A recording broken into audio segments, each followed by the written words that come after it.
दोस्तों केजरीवाल जो है, आप बोल सकते हैं कि मार्च से बंद थे जेल में और वो केवल बीच में प्रचार के लिए उनको छोड़ा गया था, जो 2024 का लोकसभा का चुनाव था। उसके बाद मेरे ख्याल से 2 जून को फिर उनको जेल में जाना पड़ा था। अब फाइनली वो जेल से बाहर है। पहले ईडी के केस में उनको ज़मानत मिली थी, अब सीबीआई के केस में भी उनको ज़मानत मिल गई है। लेकिन बहुत ज़्यादा बाउंडेशन के साथ मिला है, काफ़ी कोर्ट ने उनके ऊपर जो बोल सकते हैं शर्तें लागू किया उसके साथ रहा। अब सवाल ये उठता है कि केजरीवाल इस समय क्यों रिलीज हुए? पहला सवाल ये उठता है। दूसरा सवाल उठता है कि अब केजरीवाल ने जो एक रैली करके बताया कि 2 दिन में मैं इस्तीफा दे दूँगा, मतलब रेज़िग्नेशन दे दूँगा और कोई और या तो चुनाव होगा या तो मुख्यमंत्री किसी और को बनाया जाएगा। जैसे ही उन्होंने रिज़ाइन करने की बात बोली, उसके साथ उन्होंने ये भी बोला कि मनीष सिसोदिया जो हैं, वो भी हम दोनों आदमी चुनाव में दोबारा जीत के आएँगे।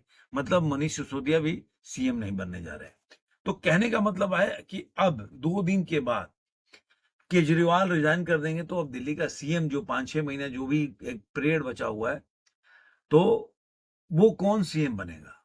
और तीसरा क्वेश्चन ये होता है कि आखिर जेल में जब केजरीवाल थे तो इतना दबाव पड़ रहा था, उसके बावजूद भी केजरीवाल ने रेज़िग्नेशन तब नहीं दिया। लेकिन जेल से बाहर आते ही वो रेज़िग्नेशन क्यों दे दिया? देखिए कुछ ऐसे जे मैं हमेशा बोलता हूँ कि मैं तो नहीं जानता कि अंदर खाने केजरीवाल क्या सोच रहे होंगे या क्या बात हुई होगी, क्यों उनको बेल मिल गया, अचानक से क्यों बेल मिल गया? ये क्यों मैं आकलन कर सकता हूँ। पॉलिटिक्स जो है ना एक अलग लेवल की चीज़ है और आप घटनाओं को देखने जाएँगे, तो कई चीज़ें होती हैं कि कई चीज़ मैं बोलूँगा कई चीज़ें होती हैं आपको समझने की बात है। ये होता है कि रीड बिटवीन द लाइन्स। पहला चीज़ कि केजरीवाल क्यों बाहर है? अब आप सोचिए कि केजरीवाल अगर बाहर आए, तो किसको घाटा होगा? हरियाणा में चुनाव है और हरियाणा में कांग्रेस और जो आम आदमी पार्टी है, उनके ऊपर काफ़ी मशक्कत चल रहा था एक साथ लड़ने का, लेकिन वो फेल हो गया। फेल हो गया, तो अब आम आदमी पार्टी भी अलग लड़ेगी और कांग्रेस भी अलग लड़ेगी। अभी तक जैसा अभी चल रहा है, आगे कहीं अचानक से कुछ हो जाए तो अलग बात है। लेकिन अभी तक का जो सिचुएशन ऐसा ही है। तो अब अगर आम आदमी पार्टी और कांग्रेस अलग-अलग लड़ेगी और अगर मान लीजिए कांग्रेस मजबूत हो तो बीजेपी को घाटा होगा वहाँ पे। लेकिन अगर कांग्रेस का वोट अगर कहीं से कट सकता है तो उससे किसको फ़ायदा होगा? उसमें बीजेपी को फ़ायदा होगा। तो केजरीवाल जेल से क्यों बाहर हुए हैं इसका जवाब आप ढूँढते रहिए, इन्हीं चीज़ों में छुपा हुआ है कि केजरीवाल के बाहर आने से किसको नुकसान होगा किसको फ़ायदा होगा। ये यहीं पे छोड़ ये मेरा आकलन है, कितनी सच्चाई है मैं बोल नहीं सकता। दूसरी बात होती है कि केजरीवाल जब बाहर आए, तो उन्होंने जेल में रहते हुए उन्होंने रेजिग्नेशन नहीं दिया, जेल से बाहर आते ही उन्होंने रेजिग्नेशन क्यों दिया? अब देखिए आप जितने लोग केजरीवाल को बोल सकते हैं कि फॉलो करते होंगे, जानते होंगे, उनके एक्शन को, उनके पॉलिटिकल जो कल्चर को अगर आकलन करेंगे तो ये लगेगा कि केजरीवाल एक shrewd पॉलिटिशियन है। इसमें कोई दो राय नहीं आज के टाइम पे। अब कितना भी shrewd पॉलिटिशियन हो, कितना भी तेज दिमाग वाला पॉलिटिशियन हो, जबकि वो अगर देखा जाए तो वो पैदाइशी पॉलिटिशियन नहीं है। लेकिन आज के टाइम में उनकी जो उनकी जो चाल होती है, पॉलिटिकल चाल, वो अपने आप में मतलब आज के जितने भी पॉलिटिकल पार्टी के बड़े-बड़े लीडर हैं ना, उनको कहीं न कहीं पीछे छोड़ देते हैं। ज़रूरी नहीं कि हर बार आपका पॉलिटिकल जो है गेम वो सफल हो जाए। लेकिन असफल होने से ज़रूरी नहीं है कि उनका दाँव जो है गलत था। जैसे वो बाहर आए, तो जिस तरह से बाहर आके उन्होंने प्रचार किया, जिस तरह से उन्होंने अपना भुनाने का प्रयास किया, ये भाई एक सिम्पैथी वोट मिल जाए, लेकिन वो सही हुआ नहीं।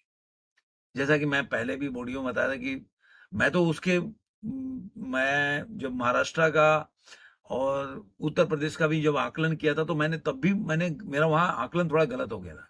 क्योंकि मैंने बोला था वहाँ पे कई सीट पे 50% का वोट शेयर है। तो एक अगर बोला जाए समाजवादी पार्टी और उसके बीच में करीब 18% का गैप था। तो उसको भरना बड़ा मुश्किल काम है, इसलिए उतना बीजेपी महाराष्ट्र और जो उत्तर प्रदेश में हार नहीं सकती। लेकिन हुआ उल्टा। उत्तर प्रदेश में तो बीजेपी का वोट शेयर करीब-करीब 2-3% का अंतर से बराबर सा हो गया।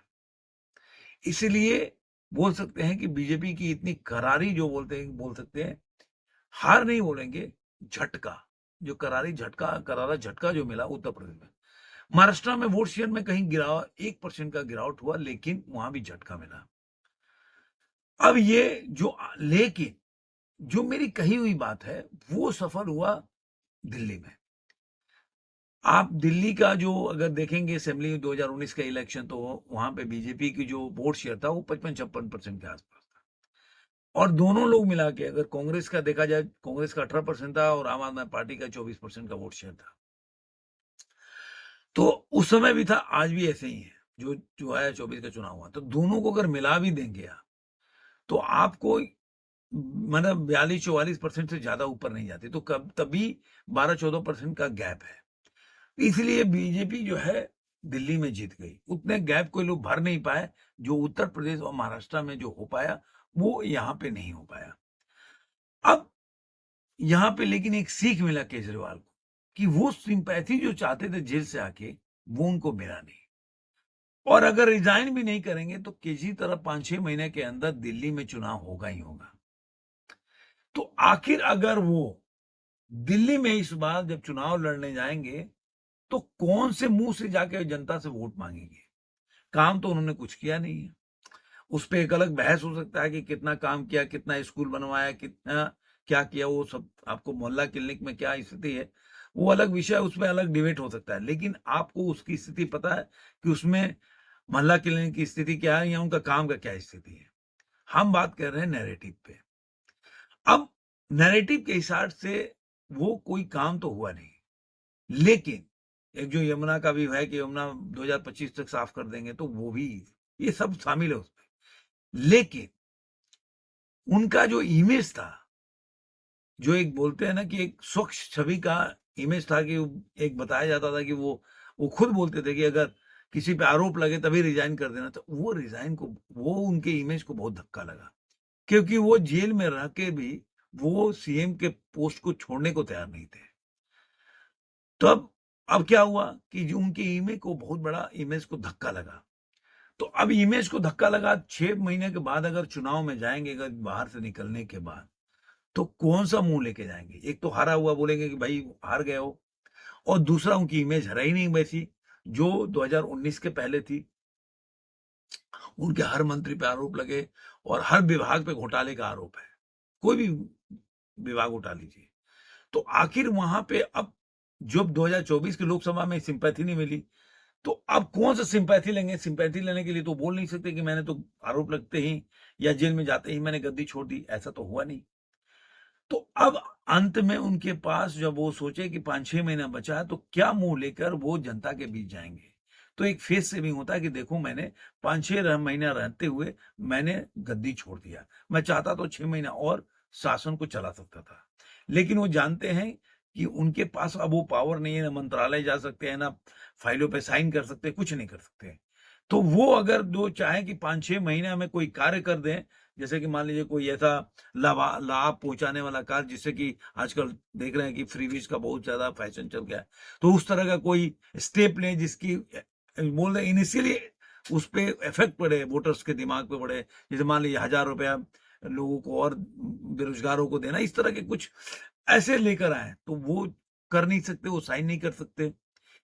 तो अब उनके लिए फोर्स सेविंग का क्या मतलब है कि अगर वो रिजाइन चुनाव में जाएंगे, तो अब वो बोल सकते हैं कि भाई चलो, मैंने 6 महीना उनके पास टाइम बचेगा, जिससे कि वो अपने मेकओवर कर सकते हैं, या उनको समय मिलेगा, है शॉर्ट टाइम, लेकिन उनको समय मिलेगा अपनी सिंपैथी को करने के लिए, क्योंकि 2024 में वो फेल हो चुके हैं। और वो जानते हैं कि अगर वो चीफ मिनिस्टर के पद पे रहते हुए चुनाव में जाएंगे, तो जनता पूछेगी कि भाई तुम जिसको बोलते थे, आप खुद ही कुर्सी से चिपके रहे और आपने रिजाइन नहीं किया, इतने आरोप लगने के बाद, जेल जाने के बावजूद भी। तो वो जनता से क्या बोल सकते हैं? तो वो अब वो नैरेटिव को खत्म करने के लिए उन्होंने ये स्टेप लिया होगा। ऐसा मेरा आकलन है। अब सवाल उठता है कि इसके बाद अब मान लीजिए 5-6 महीने बचे तो किसको सीएम बनाएंगे जो उनके जो नैरेटिव को, जो वो बोल सकते हैं कि फेस सेविंग को वो आगे बढ़ा सकता है। जैसे वो बोल रहे थे कि मैं चाहता हूँ चुनाव में जाए, तो चुनाव में जाने के लिए तो एक ही चीज है कि वो बहिष्कार कर देते, वो विधानसभा को डिसॉल्व कर देते, तो अपने आप चुनाव में चला जाता। अब चुनाव कराना ना कराना तो वो जो चुनाव आयोग का काम है, लेकिन उनके तरफ से इनिशिएटिव होता तो एक दम होता कि भाई वो चुनाव कराना चाहते हैं और चुनाव के बाद चीफ मिनिस्टर बनना चाहते हैं। जैसा उन्होंने बोला कि मैं दोबारा चुन के आऊंगा, तो अगर वही चाहते तो उसके बाद किसी को नॉमिनेट करने के या दूसरे आदमी को चीफ मिनिस्टर बनाने की जरूरत ही नहीं थी, वो डिसॉल्व कर देते विधानसभा को। लेकिन उन्होंने ऐसा किया नहीं, क्योंकि वो जानते कि इस वक्त अपने इमेज को ठीक करने के लिए जो भी टाइम मिला उसमें ठीक करना है, तो उसमें ऐसे सीएम चाहिए जो उनके इस इमेज को ठीक करने में हाथ बटा सके। अब यह सवाल दो उठता है कि बनेगा कौन। अब ये सवाल इतना बड़ा है कि आप कोई भी चीफ मिनिस्टर या कोई भी ऐसा व्यक्ति जिसका आप मतलब वन मैन पार्टी बोल सकते हैं, जिसका भी पार्टी हो, फैमिली बैकग्राउंड का पार्टी हो, वो कहीं भी नहीं चाहेगा कि फैमिली से बाहर आप फैमिली में बंदा जो है वो दगा दे जाता है। वो एक अगर पावर मिलता है और अगर वो सीएम बन गया तो वो आंख दिखाने लगता है। तो यहाँ तो ऐसी हो गई है कि अगर फैमिली के बाहर किसी को बनाएंगे तो कब सीएम के पोस्ट मिलने के बाद कब वो आपको मान लीजिए कि वो अपनी शक्ति का प्रदर्शन करने लगेगा। तो यहाँ पे अब सवाल ये उठता है तो क्या वो अपनी वाइफ को बनाएंगे, तो वाइफ को बनाने का में एक अड़ंगा है।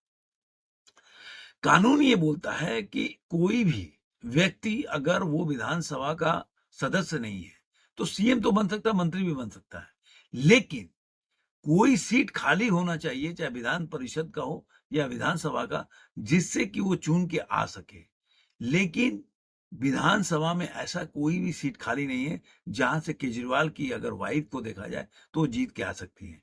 तो आप मान के चलिए कि केजरीवाल के वाइफ के अगर चुनाव, अगर उनको मुख्यमंत्री का जो चल रहा है कि उनको बना सकते, तो वहां पे पहले ही क्रॉस हो जाएगा, क्योंकि केजरीवाल कानून तो जानते हैं, तो वो ये काम कर नहीं पाएंगे।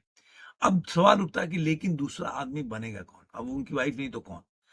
तो वो आप मान के चलिए ऐसे व्यक्ति को सीएम का पद दिया जाएगा जो कि केजरीवाल, जैसे कि आप देखिए जो मान है वहां पे, तो मान साहब पंजाब के जो सीएम है वो केजरीवाल, मतलब समझिए कि केजरीवाल का मतलब उंगली पे इशारों पे चलते हैं। तो ऐसा व्यक्ति होना चाहिए जो दिल्ली में उनके इशारों पर चले।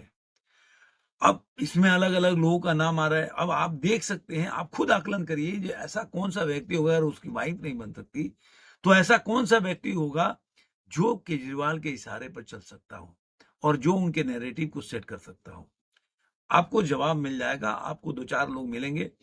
मेरे हिसाब से देखिए, आतिशी का भी चांसेस कम है, क्योंकि देखिए आतिशी अभी बहुत ज्यादा अपना कोई इमेज नहीं है, लेकिन चूंकि केजरीवाल के जाने के बाद, जेल में जाने के बाद, उन्होंने अपने को एज ए बोल सकते हैं कि मतलब आम आदमी पार्टी के बहुत बड़े लीडर होने के लिए प्रेजेंट किया।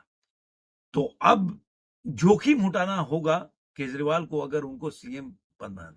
लेकिन ये भी बात जरूर है कि जो भी चुनाव जीतता है आम आदमी पार्टी में, चाहे 62 सीट हो चाहे 67 हो, पहले वो सब केजरीवाल के नाम पे ही जीतते हैं। इसलिए ये भी हो सकता है, जैसे अब मान साहब हैं तो उनकी बात सुनते हैं, तो हो सकता है जिसको भी बनाए वो भी बात सुने, लेकिन उसमें कहीं ना कहीं 1% का ये चांसेस बना रहेगा कि अगर वो मुकर गया तो, या अगर वो आंख दिखाने लगा। आप देखिए चंपई सोरेन को हेमंत सोरेन बना के चले, लेकिन जब वो बाहर आया उनको हटाया गया तो क्या हुआ? तो ऐसे ही जिसको सीएम बनाया जाएगा और मान लीजिए उसको चुनाव के बाद, चुनाव हुआ 2024 अपने दिल्ली असेंबली का, और उसके बाद अगर उसको हटाया जाएगा तो फिर उसका स्टेप अगला क्या होगा? तो ये सब सारा नैरेटिव का गेम है। तो अब आगे देखेंगे कि कैसे कैसे पॉलिटिकल डेवलपमेंट दिल्ली को लेकर होता है, वो देखने वाली और मजेदार बात होगी। जैसे जैसे होगा इसी तरह हम आकलन करेंगे, एनालिसिस करेंगे उनके एक्शन स्टेटमेंट्स और उनके स्पीचेस को, और देखेंगे ये क्या बदलाव हो रहा है। आपको ये वीडियो कैसा लगा जरूर कमेंट बॉक्स में बताइएगा। आज के अंक में इतना ही।